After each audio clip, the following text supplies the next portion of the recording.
thanks very much. It's nice of you to call me pretty. Yeah. Oh no, well there you go. Now you've knocked my confidence. There we go. Yeah. It goes from calling me pretty to pretty vacant. Okay, so let's say, for example, let's take a scenario. Let's sort of think of a scenario that's, let's say you had to walk across maybe a platform so high that went from here to the door, and on the other side there was a £20 note for you to claim if you get there. Do you think you could do that? Who could do that? Easy enough. Or maybe let's raise the stakes. If it was just sort of £1,000 there. £1,000? Yeah. You could do it. Now, if you raise this higher, if you put this, say, much, much higher, if you put it, say, 1,000 feet in the air. Oh, no chance. But it's still the same distance, isn't it? Still the same platform. Let's say there's, you could argue that, okay, up there that, it might be windy or whatever, but all things being equal, okay, would it be more difficult to do that? My legs don't work at height. Yeah, but see, it's the appraisal, isn't it? It's our appraisal of the situation. Yeah. Still the same distance, still the same thing. It's what goes through our mind. Okay, all of a sudden the stakes are higher. You're thinking, well, if I sort of fall down, I'm in trouble. If you fall down off here, you're probably not going to get. I don't advise it, by the way. Don't try that at home. But equally, you're going to be less likely to be injured than if you would do up there. So all these things running through your head. If I fall down at that height, I'm on the way down, and you're literally, you're not. Unless you're a cat, you're probably going to be toast. So the point being, all these permutations go through your mind. So generally speaking, I suppose you could argue that life in general, there's variable permutations, and I mentioned yesterday that our appraisal of a situation has a big impact on our emotion and our behaviour. So you're appraising the situation at 10,000 feet or 1,000 feet high is far different than across here. You probably think, well, what really got to lose? I fall, the worst that's going to happen is possibly, I might sort of twist my ankle. If I fall from up there, well, it's disastrous. But equally, the chances of you falling are the same here than up there. There's probably a very good chance the platform's wide enough, you're not going to sort of fall at all. But all these things go into our mind, so the possibilities, the chances we take, are in proportion to the risk. So we can hypothesize about a number of permutations, and these permutations can hold us back in the sense that, okay, we think, well, this could happen, that could happen. So sometimes we get sort of, our fears become our barriers. They get in the way of us going from A to B. Our fears, we don't get led by our dreams, we get driven by our fears in the sense that we think, well, actually, you know what, we'll play it safe. And the possibilities, we're going to a comfort zone. I always say extend the comfort zone rather than go sink or swim. Just extend it gradually to adapt. You have an idea, an association, behaviour. So you can put ideas in people's mind, and they have association, the ideas, that generally leads to behaviour. Doing a seminar of sports people, I talked about how ideas about the game, their thoughts, have a big impact on their feeling, and their feeling has a big impact on their behaviour. So in layman's terms, in the world of, say, general life, I've used this example before, the teenager sees their cool uncle smoking, idea, association, cool, behaviour, and they start to smoke. And the parent tries to argue with the teenager not to smoke, and teenagers like, it falls on deaf ears, so to speak. But if you then took the teenager to emphysema ward and saw the effects of smoking, new idea, new association, possibly new behaviour. So experiential is quite useful. Not suggesting you do that, by the way. I'm just highlighting how experiences are what change people. And we can create those experiences with people through generating options, alternatives, and choices. You can do that, creating an experience for people. You can create experiences for people, so to speak, to have a reference experience, whatever that reference experience might be. The reference experience might be someone flying in a plane, turbulent plane, and then they're afraid of flying. It could be the reference experience for someone, they see their parent jump 12 feet when they see a spider. It could be the person has a reference experience on a positive thing. So for us, we can create experiences for people that shift their identity, that impact their values and their beliefs. But we're going to go into more detail around this area after lunchtime. What we're going to do here is some exercises around visualization, rehearsal, and building neural pathways in the brain that weren't already there. Now let me give you a quick example. We'll do a quick exercise. So if you don't mind standing up, if you don't mind, it's sort of a bit of an exercise for you. What I'm going to do while you stand up is just, if you stand in this position here, just your legs forward, facing that way. Let's just sort of go as far back as you can. So if you go as far back as one can, okay, go as far back as you can. If you've got any injuries, by the way, don't go too far. Go as far back as you can, and just see where your hand is. Just take note where your hand is. Okay, go as far back as one can, and just where your hand is, and make a note where on the wall it is, and just come back to the here and now. Just shake it off. Okay. What I'm going to do now is, before we do that again, I want you to imagine now, visualize, without doing it physically. Imagine doing the same thing, but going back further than the last time. And if you bring your arms up physically, with your eyes closed, keeping your eyes closed, now go back, but imagine going further than where you were before. So go back and back and back. Imagine going further than before. Okay, good. Okay, and imagine going further than where you were before. And when you've gone as far back as you're comfortable, if you just open your eyes and see where you are on the wall. Okay, are you further back than last time?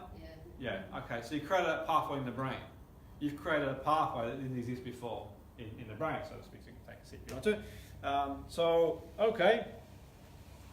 How does that relate to what we're doing shortly? Well, I work with athletes, and every year what we do is we plan.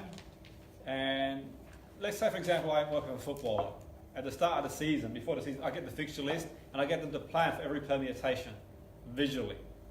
Okay, plan for permutations. How will you play against him? How will you play against her? What will you do in this situation? And why would you do that? Because you create a pathway in the brain that wasn't already there.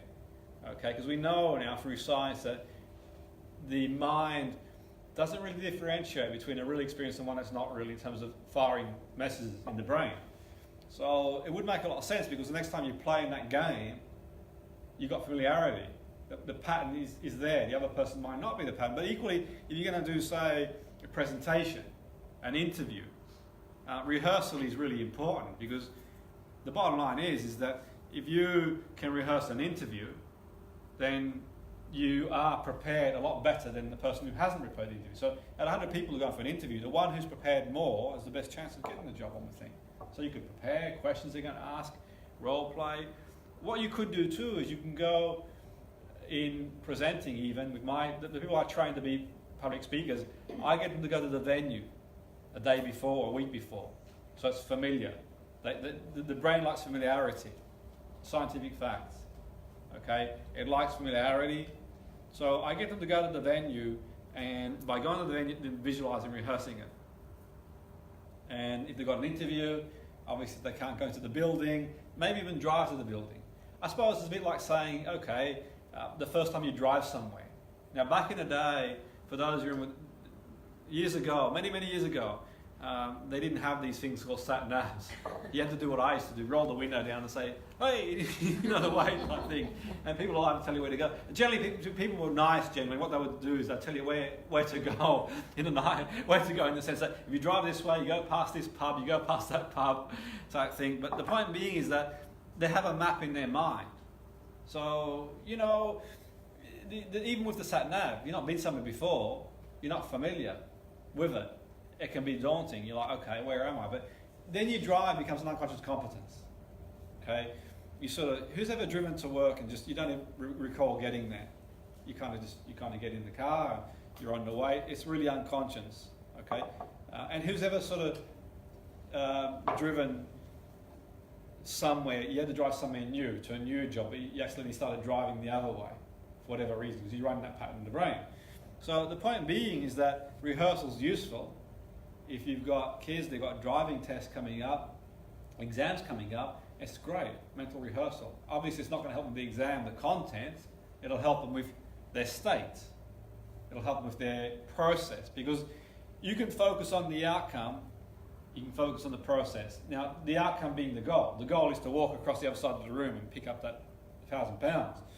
Now, that's the goal. If I focus on the permutations, then I don't focus on the process of getting there, putting one foot over the other. So it's like the footballer who's got a big penalty at the World Cup final. If they focus on the meaning, what it was going to mean, it's my only chance and I may never get a chance again, it's putting extra pressure on themselves rather than focusing on the fact that they can score if they follow the technique, the process, the best chance to score. Then you're going to get days where the goalkeeper flies and saves it, and then that's just life.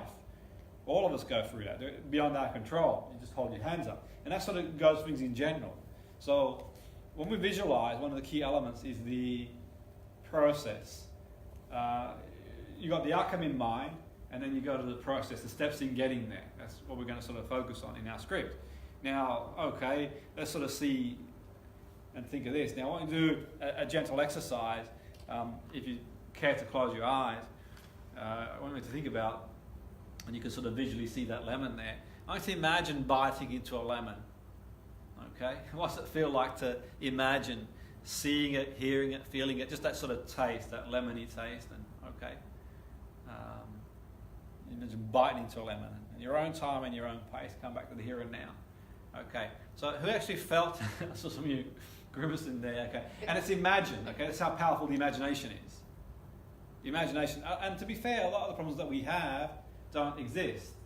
What we're great at doing as human beings is creating problems that we don't have, and hypothesizing about the wonderful structure of our brain that's really useful in many ways. Also can be a curse in the sense that we sort of, we unlike animals or many animals, we kind of have this mind that has all these different scenarios in that respect, and development, and it's useful for us, but also can be a hindrance in some situations.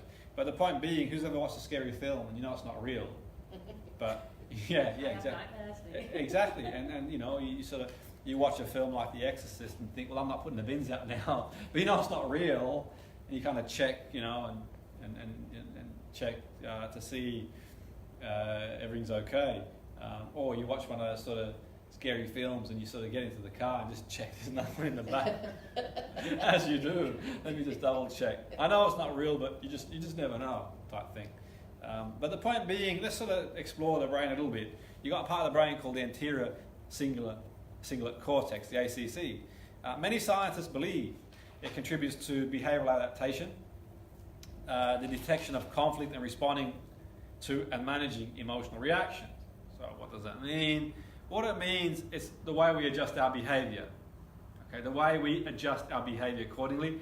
And you could argue that the one who adjusts their behaviour accordingly will generally influence the outcome more than the one who struggles to adjust their behaviour accordingly, who's more flexible in their states, in their patterns of behaviour. It's a given in the sense that, let's say for example you're playing cards, okay, and 90 times out of 100 you won the game of cards. Okay, 90% chance of winning cards, or let's say you play the slot machines or whatever, 90% chance of winning. Okay, then they sort of changed it, where it became 10% chance of winning. Okay, at what point do you start losing and the part of the brain, the ACC, starts to react at the unexpected outcome? At what point is the realization that something's not right? You learn from the outcome and then you adjust that behavior accordingly.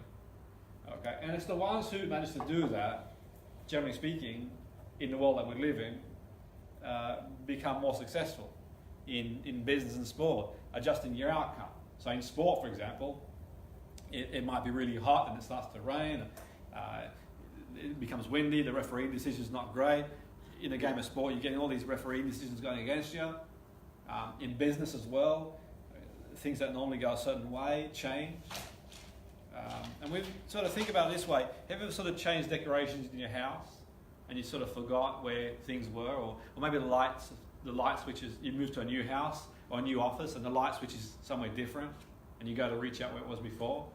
That's not a big problem really, because you'll find it eventually, but you can see that sort of ability to switch and adjust to certain situations. And one way to do that is certainly to work on mental rehearsal. We're going to cover in more detail rehearse for an event or competition. So it might be you've got, say, an interview coming up. It might be that you've got a presentation. It might be your first client if you're going into coaching. You rehearse it. You rehearse what they're going to say, how they're going to say it, how you're going to respond, and you imagine seeing them there. You do some role play. And these are sort of really, it might even be change of behaviour, where it might be that sometimes you get angry with the children, you visualise yourself being more calmer. Good luck with that, by the way. yeah. These techniques have got limitations, by the way. Okay, when it comes to teenagers and being calm, it's a different story. But we won't go down there. But the point being is that sort of rehearsing ourselves, doing what we, even behaviourally could be okay. If you're anything like me, if you put a pack of biscuits in front of me, it's not a good idea because I won't stop at one. I'm going to feel obliged to indulge. But the point being is I might rehearse myself, actually, you know what, rather than taking the biscuit, taking an apple in my mind. A new rehearsal. It could be, doing one thing or doing something different. Because you start in the mind, first of all. If it starts in the mind, if you can do it in the mind, you can do it in reality. Okay, so it might be, reaching up for a cigarette and replacing that with reaching up for a glass of water. Okay, so there's sort of things we can look at from a behavioural point can be useful on the surface of things anyway. So we learn from failures and develop more effective behaviour for the future. We're going to call it failure. We get feedback. We do something that doesn't work, then do it again. Okay, so learn. That's the key. And think of situations in your own life where it hasn't gone the way you want it to go, and you haven't responded the way you probably should have responded. And think about what you could do different. What could I have done different? Okay, that's a script in general. Think, okay, I did this, and this is what happened. What could I do different? Okay, going forward. I may have mentioned on this course, or it might have been the last course, that when I first went into speaking as a speaker, I experienced a very high degree of success in my field. Coaching, training, therapy, I was quite successful in those areas. And I'd done a lot of learning, so I knew a lot of information. Many, many years ago, one of my first talks, one thing that I never really felt comfortable doing was speaking, public speaking. And the issue was that, I suppose my character, my trait, being maybe slightly introverted, or more introverted on the spectrum of introvert-extrovert, the point being is that you're sort of happy to compete in front of people, but you bring people close, that's a different ballgame altogether. So, ironically, in one of my first talks, it never went to plan. I visualized it going as well as one could go. It didn't go to plan, it was beyond my control. I executed what I had to do. Unfortunately, the environment I was talking in was in a corporate environment, and they had like a networking group. It was like a networking event. And they sort of had a few to drink and a few nibbles out there, and they started giggling and laughing, and I thought, wow, man. And I already had this issue around speaking, and to make matters worse, that sort of condensed this schema. And I felt like, will the ground just swallow me up here? And then I thought, well, I'll put that down to experience, and I learned from that, and the following one I did, I'd like to say that it went better, but it probably went even worse, as you do. And I felt if I could have hit, they didn't have these things back then. They had the flip charts and stuff. I thought I could hide behind one of those, but it meant me going away and dealing with certain things that had to be dealt with. Because I tried the conventional. I tried to hire a coach, who was very, very knowledgeable, and she helped me a lot. And I went down that road until eventually I thought, you know what? I'm going to use these skills I know to galvanise my own mind to do what needs to be doing. So I worked extensively on it, and I'd like to think that, okay, some of you have been to the bigger seminars. I've been on a circuit for many years speaking to huge audiences all around the world, as you do, but a lot of it comes down to implementation, doing the techniques and learning. So I learned from the beginning. I learned a lot. There are things to change, you learn, and then you think, well, that happened that time. What will you do different the next time? Okay, it's probably not a good idea. I learned from experience to, if you have got people, giggling in a room, to do what I did in the first couple of instances. You know, what are you effing giggling about type thing? Because then you really lose them. But I just sort of, you know, come off the back of working in a very intense environment in high level sport, and I thought that was the right thing to do because that's what you did. But you sort of put fuel to the fire there, so you learn from that. How can I respond? You know, as you do, and you learn. And when I started lecturing in the early days, me being the way I was, and prior to lecturing, I had a variable background, various experiences. I've worked in many different areas in high-level sport. I've worked with young offenders and so on and so forth. And a whole different environment you learn from it. You go in, you kind of learn. So if you want to call it failure, it's a strong word, but learn, and then that new behavioural pattern that you can reflect on can be the basis of moving forward. You rehearse it, which is so you can install a new strategy. Okay, if at first you don't succeed, you know, pick yourself up and try again, the song says. But the baby learns as well. The baby, when you're a baby, you can think that far back. You've got your own children. You'll know when they first learn to walk, what do? They fall down, and they keep falling down until they eventually walk. And it's a good job as parents. You can tell your children give up after one time they fall. You've had your limit now. You've tried to walk once. It's not worked out. Give up and never bother again. So you keep going. You find the role model. It's a useful thing. You're going to visualize, find role models that are applicable to you.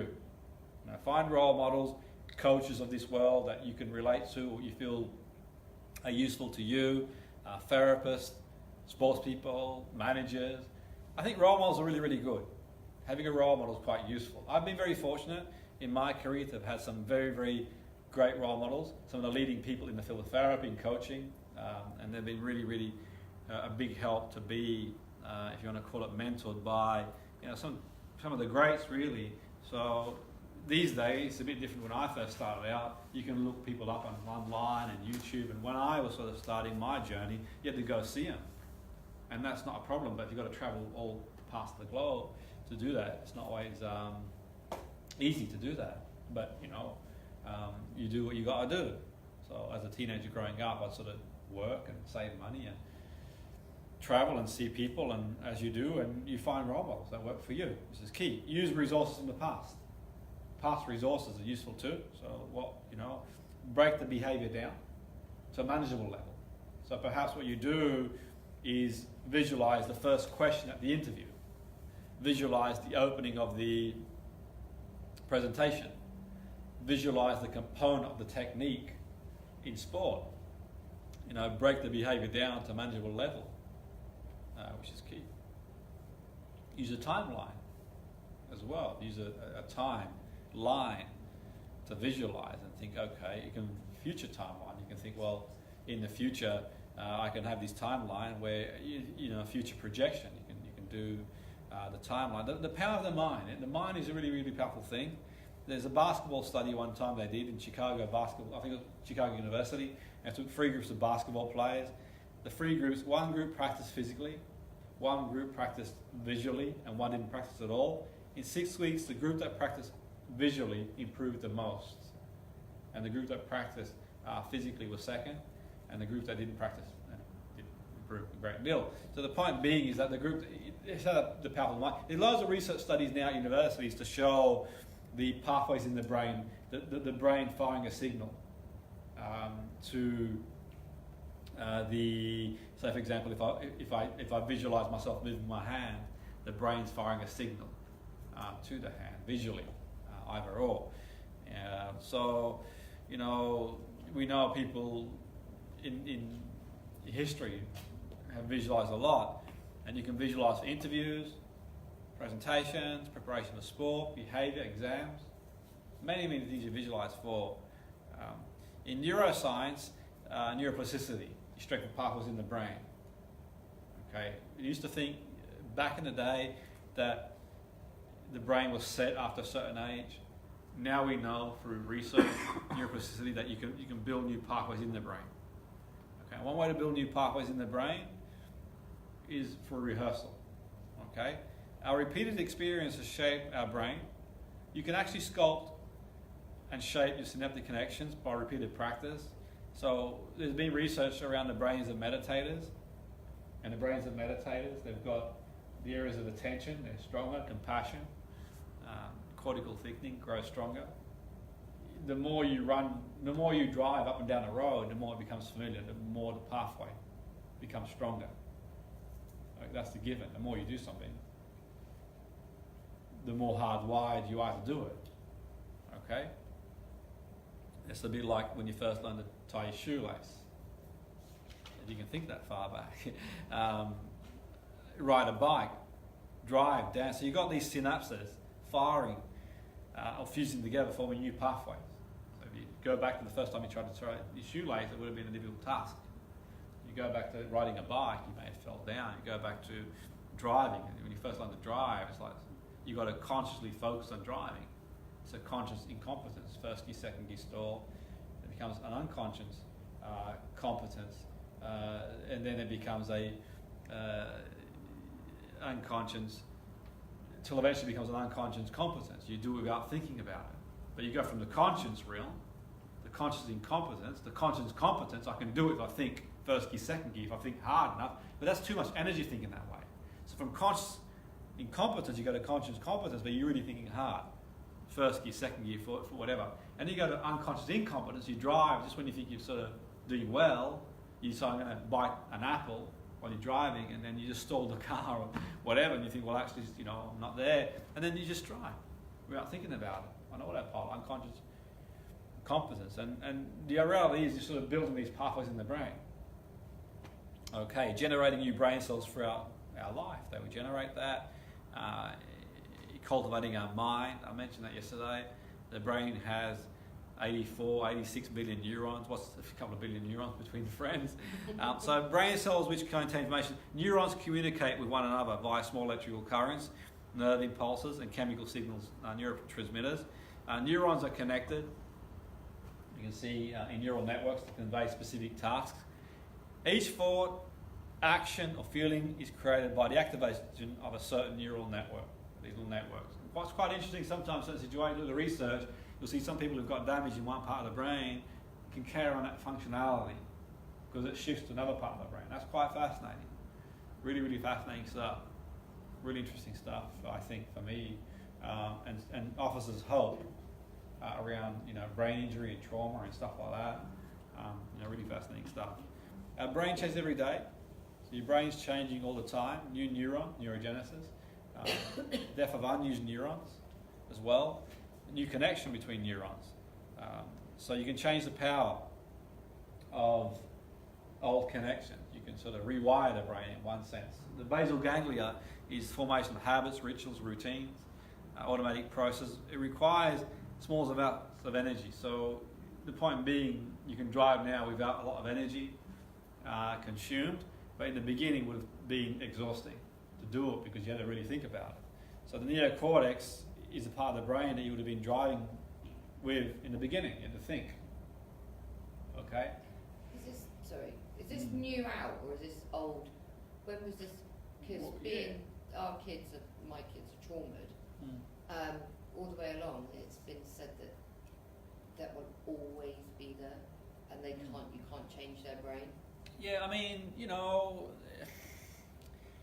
I suppose you can't change what's happened. Whatever the trauma is. Trauma comes in many forms. Trauma could be fighting in a war. Trauma could be domestic violence. Trauma could be abandonment.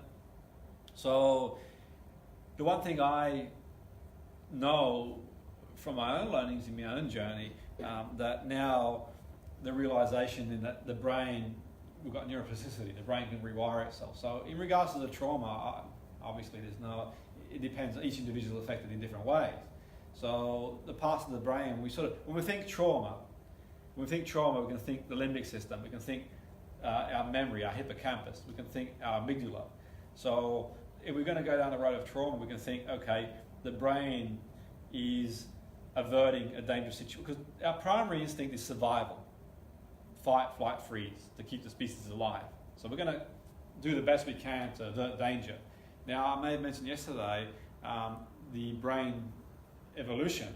Now, within the limbic system, so I mentioned yesterday, so I'm walking down the street and this guy comes out of his house when I'm, say, 15 years of age with a knife.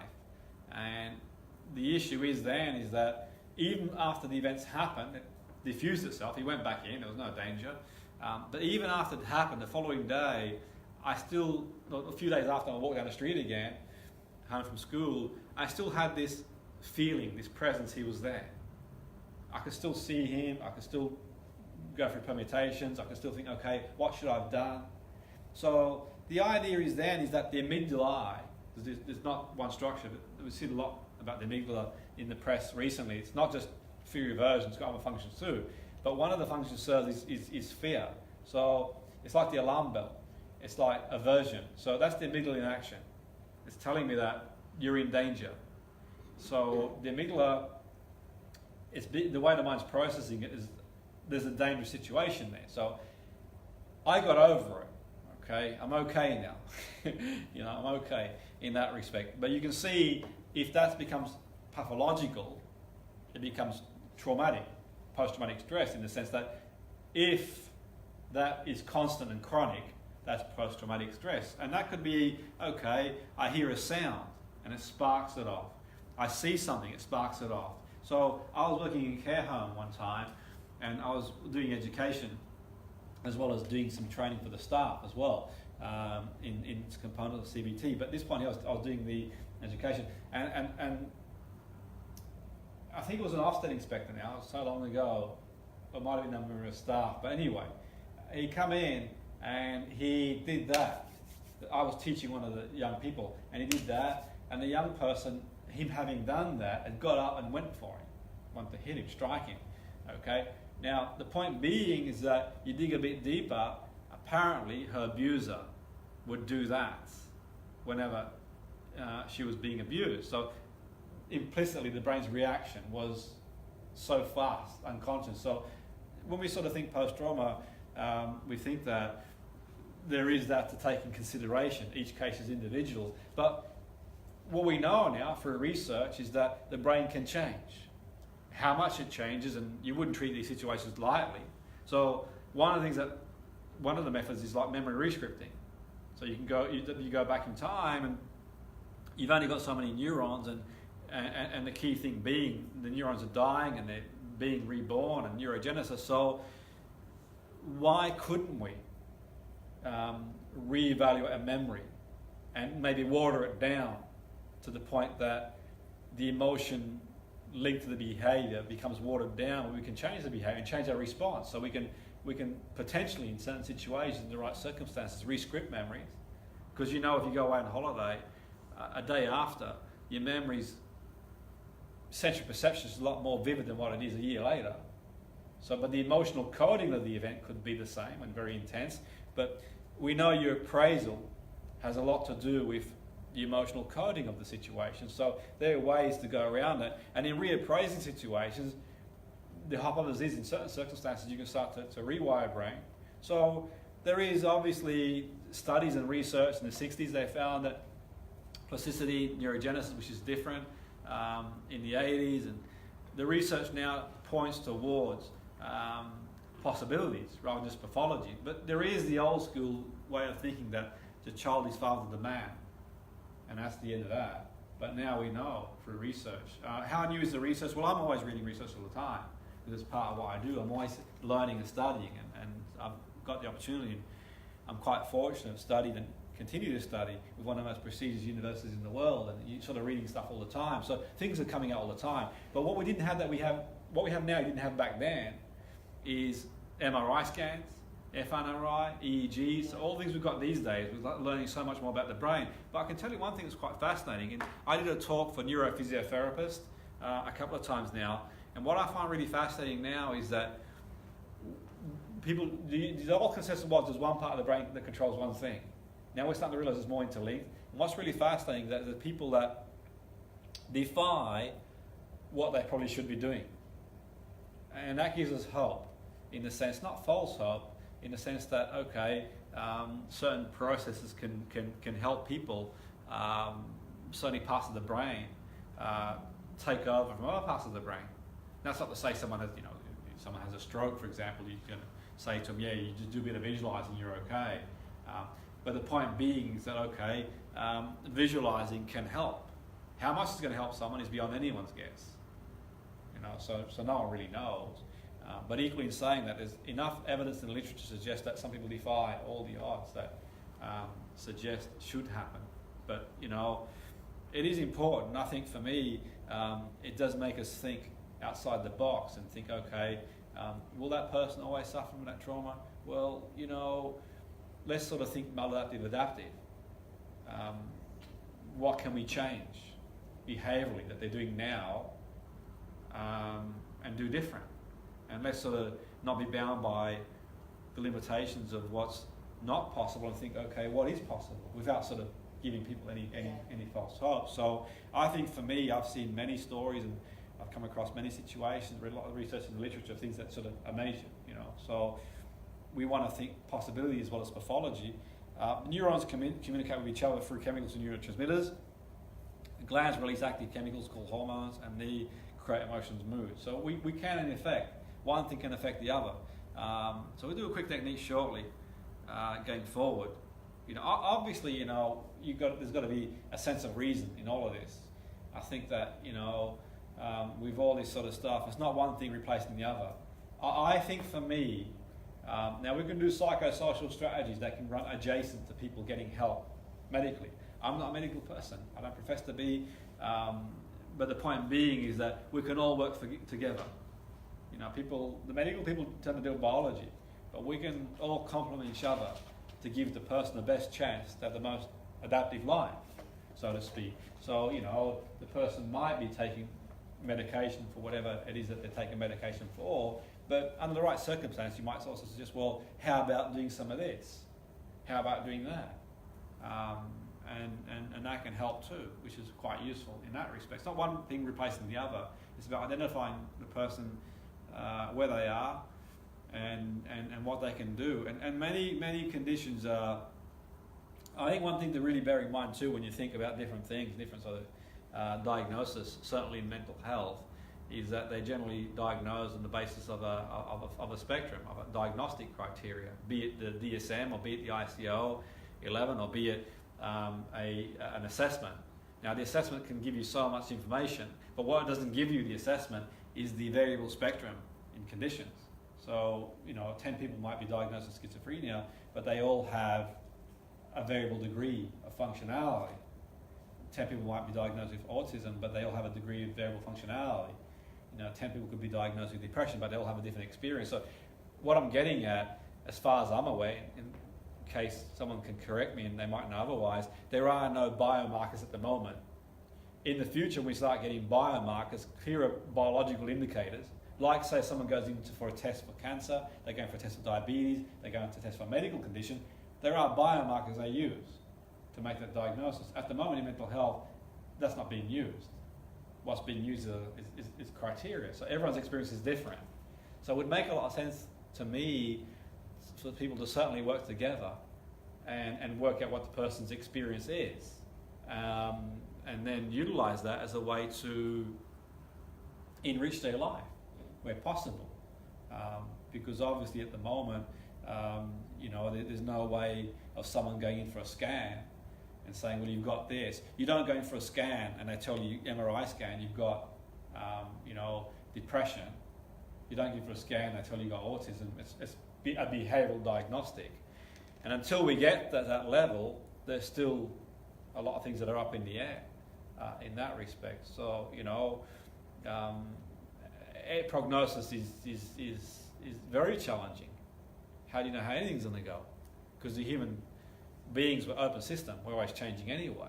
So, you know, but from this point of view, getting back to here, is we'll do a quick practice of the technique. Think of the outcome you've got in mind.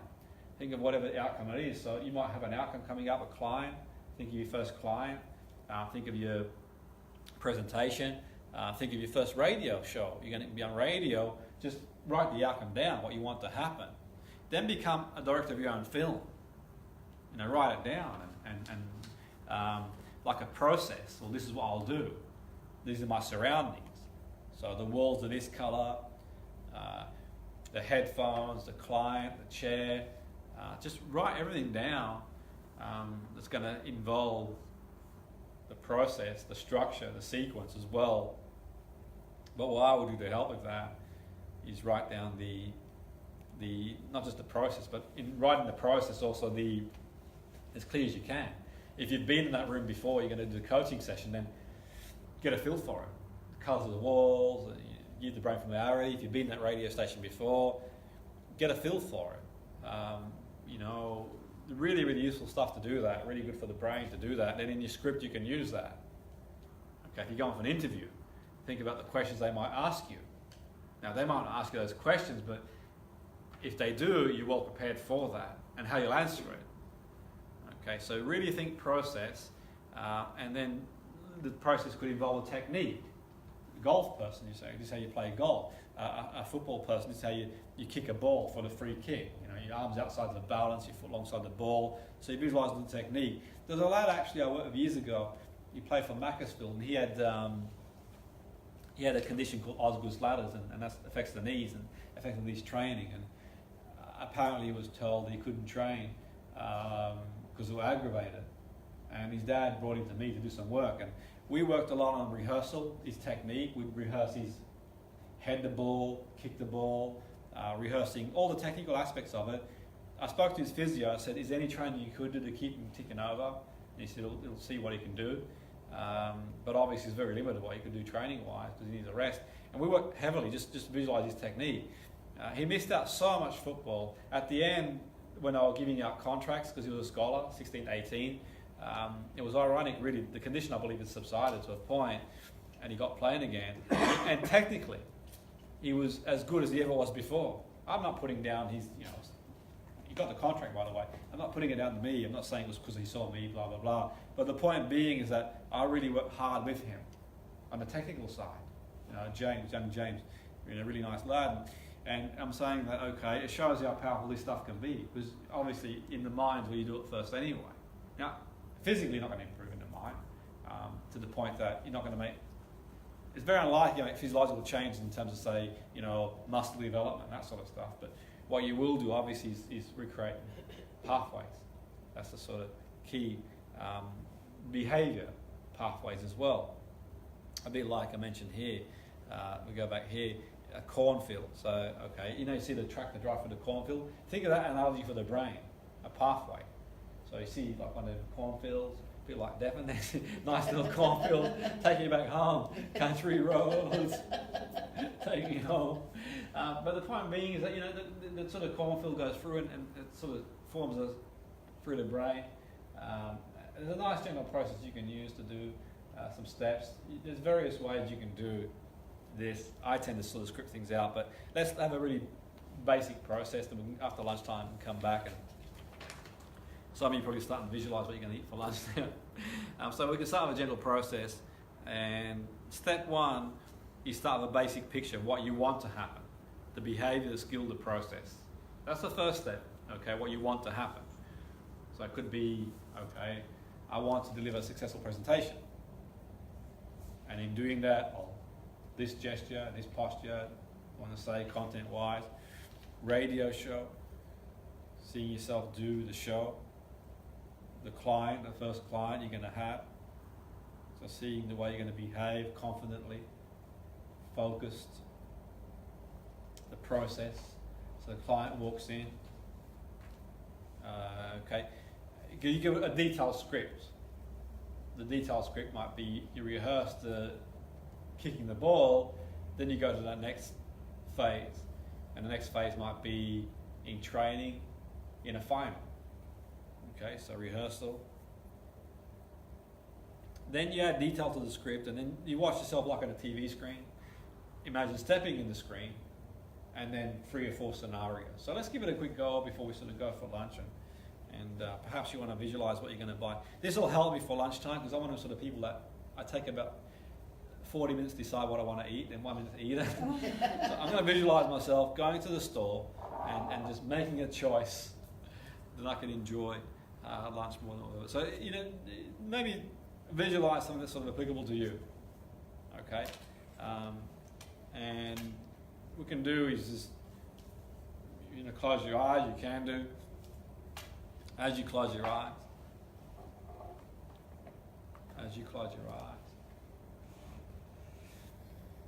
just breathing in naturally, normally. You become aware of your breathing and you notice your heartbeat. And as you notice your heartbeat, perhaps you can hear the sound in the background and just going into a calm state. And just imagine emptying all your thoughts in the bag for now. You can pick them up in 10 minutes if you wish. And as you do that, letting go.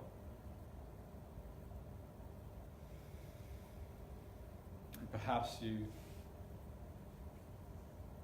go back to a time when you felt calm, on holiday or on a lazy Sunday afternoon, or just going for a stroll or a walk. In that calm state, you see, hear and feel.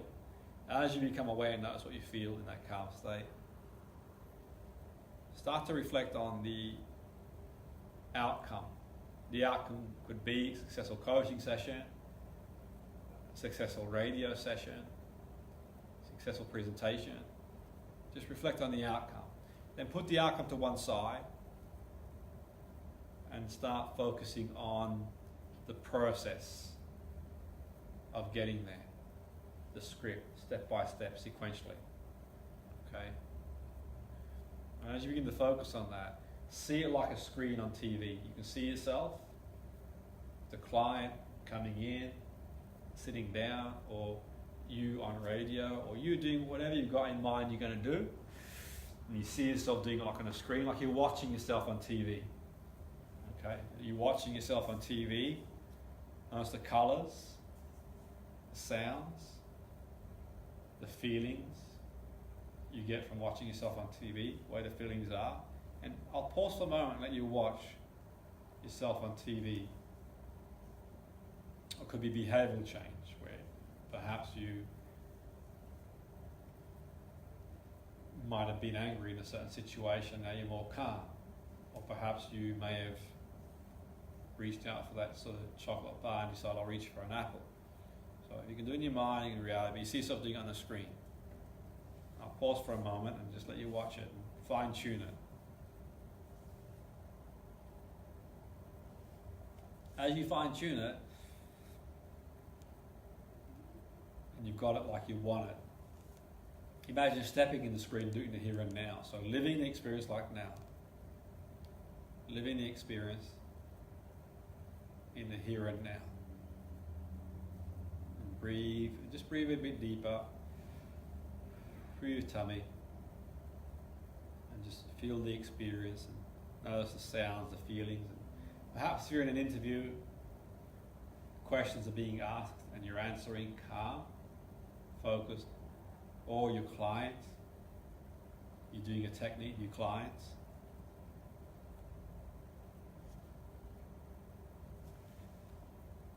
And you're taking it through a process, technically.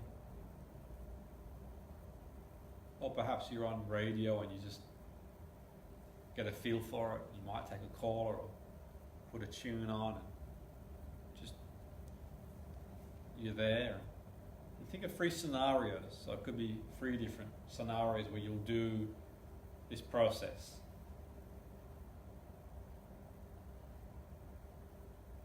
And the process in 3 different scenarios. And just embed that learning in the unconscious mind. Just refine it.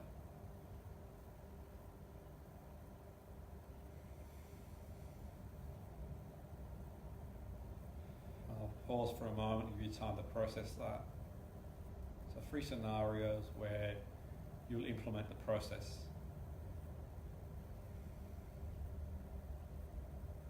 And now, in your own time, in your own pace, if you just come back to the here and now. Okay. When you're doing the process, it's quite useful to regulate your breathing and sort of breathe a bit deeper, calm the nervous system down. Quite useful to do that. So breathe through your tummy and just sort of deep breaths. And the sort of process of the outcome, you start with the outcome in mind, and then you sort of go to process. So the basic picture of what you want to happen, you get the job, yay, and a great radio session or great session with the client. At the end of the session, you see yourself shaking their hand, and everyone's sort of happy, and so on and so forth. And then the process of getting there. So score the goal in sport, and that's the outcome, to sort of win the final, score the goal. But then the steps in getting there, that's the key. And in doing that, what you want to do too is add detail, and the detail being the surroundings and the familiarity, and then sort of see yourself on the screen associated, step in the screen. With visualizing concern, you might not see, if you're not a very visual person, at least in that context, you're not necessarily going to see a 3D film of you doing what you do. You practice visualizing. People say to me, I can't visualize. The first thing I say, what's the colour of your front door? How can you recognize your friend's face? So I get them to practice visualizing and say, okay, imagine an apple. Imagine the colour of your car. And get them to sort of like just practice visualizing, and then just extend that gradually. Because not everyone's going to have this sort of really visual image of things that are going on. You don't need to. It doesn't have to be that way. It's just enough for you to sort of do whatever it is that you need to do. But we'll get a time after lunchtime to sort of practice that in pairs, and it'll be quite useful. It's just such a great process. It really is. To be honest, if it were me, if I was in charge of education system, I'd teach kids at the earliest age to do that, where it's appropriate, because I think it sort of go a long way to helping them. Such an organic, natural process. It'd go a long way to helping them for many things. You know, certainly for exams, for life in general, and you know, you visualize the exam, and you sort of see yourself calm, and as you see yourself calm, you've got the familiarity. You know, you can bring the young people in the exam room the day before, a week before, they get familiar with it, and they can just go through their mind for 10 minutes, and then they can just imagine the process of going through the examination. That's not to say they're going to do this, it's going to, the content, you've got to still study obviously, you've got to know what you're doing, but the point being here, they're going to have a heads up on how they feel. But you know, why don't I do that is anybody's guess. It wouldn't take long. If all the best athletes in the world are doing it and been doing it for years, and they talk about how great it is, then it probably makes a bit of sense to do that. It's not airy-fairy, wishy-washy visualization where, you know, it's not. I'm not suggesting that's you know, a question of like you visualizing. It's not suggesting that you're visualizing, say for example, a you know, you want a brand new sports car. After 10 minutes, it's going to be delivered at the doorstep. A bag of money is going to be dropped over your head. So I don't want to rain on people's parade there. But the point being, it's a process. So I've done this exercise one time with people in call centres. The way they take the call, it's a hostile environment, so they can see themselves. And one person said to me, well, what if the person, I did that visualization, but the person was still irate on the other side? I said, well, you can't control that, but you can control you. So you rehearse yourself, you know, control the controllables. Just like in sport, you can't control the weather, you can control the referee, you can influence the outcome best you can. So let go what you can't control what you can, and do the best ability. So we'll practice after lunch. Just half one okay for everybody? Sort of eating into your lunch a little bit there as you do so. Half one okay? Make sure you come back. Yeah. Visualize yourself going somewhere else. Okay, we'll see you there. Yeah.